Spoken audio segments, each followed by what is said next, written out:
Welcome to another episode of Rebuilding Faith. These are 10-minute Bible messages for people with questions and doubts, and we are continuing in John chapter 7.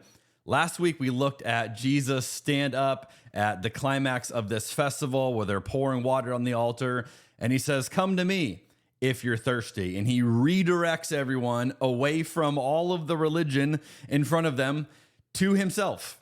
And as you can imagine, that's going to create a ripple effect. That's going to have some reaction to it. And so if you missed the story, you can catch that on last week's episode. But today we're going to see the fallout. We're going to see what happens next. This is John chapter 7, beginning in verse 40.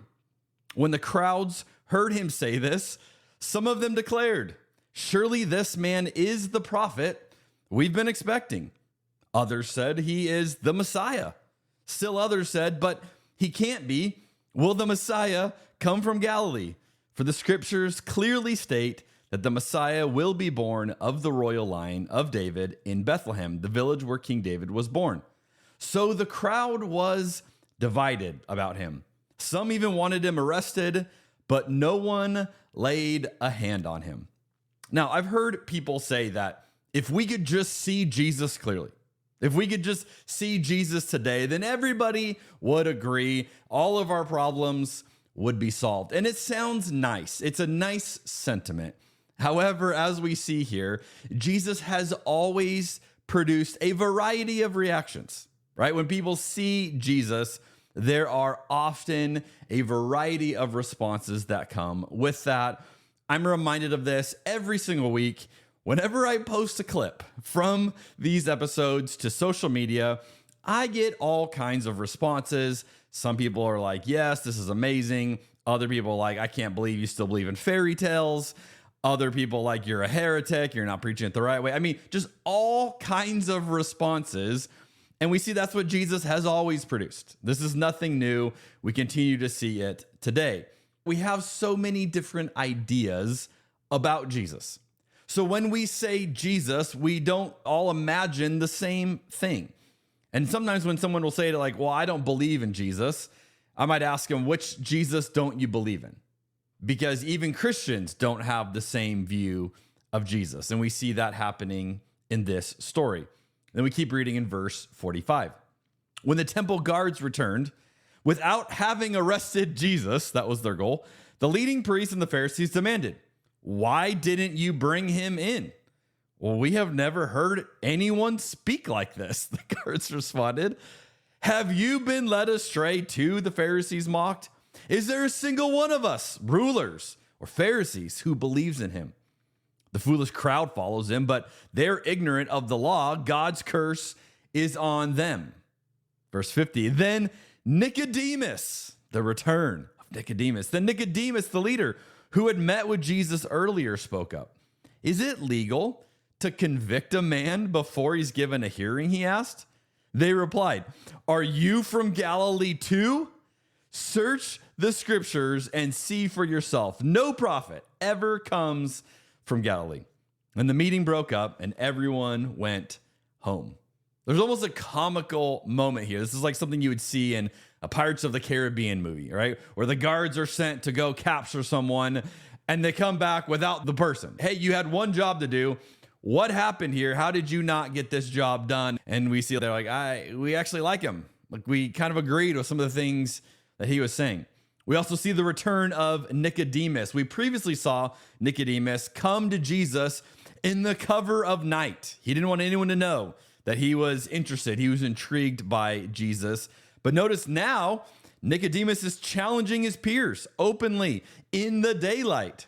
And this comes right after they say, "Does any one of us agree with this?" And Nicodemus is like, "Hey, I see something. I think we need to rethink this." Now notice the response that Nicodemus gets. Verse 32, they say, "Are you from Galilee too?" Which was their joke about Jesus. Like, "Oh, he's from Galilee. Well, this guy can't be the Messiah." The moment Nicodemus speaks up, notice they say, "Oh, are you from Galilee too? You must be just like him if you're willing to defend him." And here we see what happens when we speak truth to power. This is something powerful that continues to play out today. My friend Andrew DeCourt has written it like this: when you love the other, you often become the other. And this is what we're seeing play out. Whenever we speak up on behalf of someone else, we often will get treated the way that person or that group of people is being treated. However people treat them is how they're going to treat us the moment we say, hey, I need to speak up here. I need to challenge what's going on here.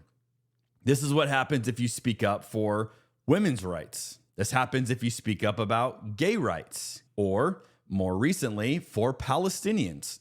If you speak up for them, you will start to face the backlash, and it's a fraction of what they're facing, but you will notice a very extreme backlash. One of the people that I've been just so incredibly encouraged by, just admire, is Miss Rachel. And I don't know if you followed her. She has this kids program, started as this very simple idea for her kids and turned into this show. And this thing has grown and grown. But what she's making headlines for these days is not just how good her show is, but it's that she's using her voice to speak up for Palestinian children who are literally dying in our midst. Check out this video. She's a preschool teacher to millions of children, though most of her students have never set foot in her classroom. Rachel Accurso, known to the world as Miss Rachel, is the creator of the wildly popular YouTube series Songs for Littles. That's a lifeline for parents. But she's been making headlines and facing scrutiny for taking a stand on her social media platforms on current events. And there has been backlash, as you well know. This past spring, the pro-Israel group, it's called Stop Anti-Semitism. They published an open letter calling on the Attorney General Pam Bondi to investigate whether you were acting as a foreign agent who was being paid, this is a quote, to disseminate Hamas-aligned propaganda to her millions of followers. What is your response to that, and how have you been navigating the criticism? I think it's sad to take someone's dedication and love for all children and try and make that wrong. It's not wrong. It's wonderful to be an advocate for all children and deeply caring for a group of children who are in an emergency situation, who are starving. Doesn't mean you don't care equally about all children. That's false. And it's painful. But no amount of pain is going to compare to what people in Gaza are going through. They're so dehumanized. People have made up stories about them, and it's an excuse to conduct a genocide. And I just wish I wish leaders would hear their voices and sit with Rahaf and her mom and see that Rahaf doesn't have legs anymore.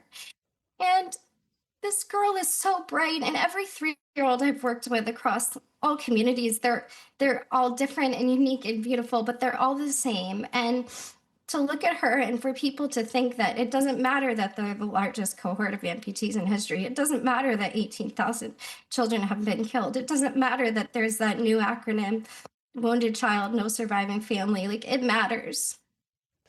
So who do we need to speak up for today?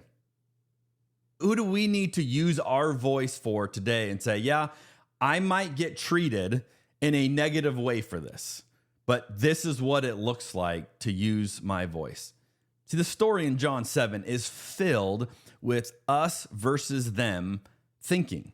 There is an us that clearly draws a line. And so the religious leaders are mad that the guards are sympathetic to Jesus and they don't arrest him. Then they're mad that Nicodemus, one of them, has the audacity to suggest that maybe what they're doing and how they're responding to Jesus isn't right. See, they've drawn a clear line in the sand, and they don't want anyone to cross that line. But love will always cause you to cross that line.